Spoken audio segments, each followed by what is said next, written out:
So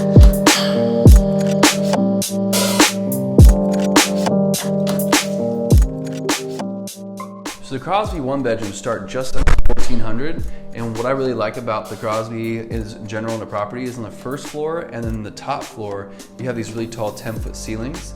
You also, if you can notice here, has the quartz countertops, so if you ever spill any kind of drinks or food, quartz is one of the easiest things you can clean up as far as countertops. And what's super cool is that they have full-size stackable washer and dryers that come with the property. So the Crosby is located in an area of town called Deep Ellum. It's known for its live music, some experimental cuisine, and also its incredible nightlife. The Crosby is going to be right across the street from Canton Hall, the Bomb Factory, which are known to have some of the biggest live music venues in Dallas right now. And if you haven't checked out Deep Ellum, you definitely should.